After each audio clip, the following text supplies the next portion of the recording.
So makikita po ninyo rito, yung restitution na sinasabi ng Secretary of Justice, na yun naman ang pinagbasihan ng Senate President, hindi po kasama sa requirements para lang ikaw ay makapag-apply under the Witness Protection Program. Bakit po bumaligtad ang Secretary of Justice? Ngayon po, sinasabi ni Senate President, nagmamadali daw po ako na mabigyan sila ng Witness Protection Program. Yun po yung sinasabi ng batas eh.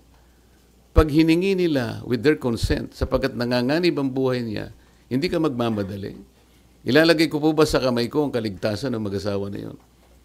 Sila po ay nagkusa, gumawa ng salaysay. At kung malalagay ang kanilang buhay sa alanganin, sa peligro, sa kamatayan, hindi ko hihintayin na dumating yun. Gagawin ko yung katungkulan ko sa ilalim ng batas. Kung sinasabi nila nagmamadali ako, maaaring nagmamadali ako sapagkat yun ang kailangan para sila'y mailigtas. Okay.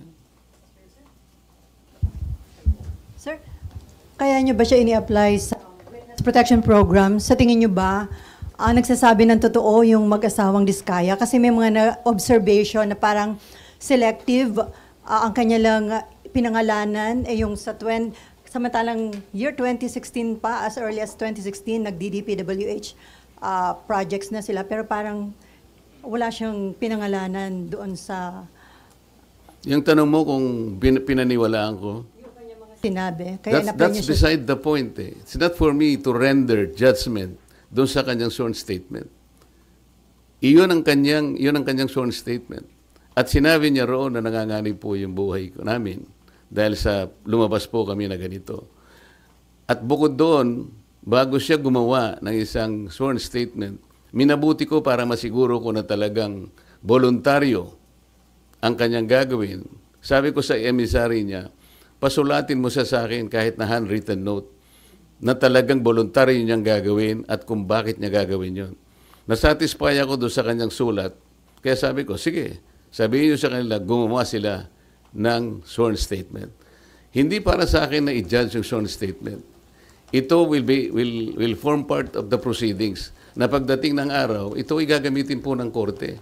Mahaba pong proseso ito eh.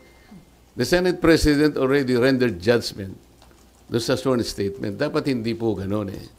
Wala po kaming karapatan husgahan ang sworn statement ng isang taong gustong magpahayag ng kanilang saloobin, may kinalaman sa pag-iimbestiga nito. Pero sir, yung decision nyo na gawin siyang state witness... Hiningi po niya yun. At nasa batas po na kinakailangang ibigay sapagkat nanganganib nga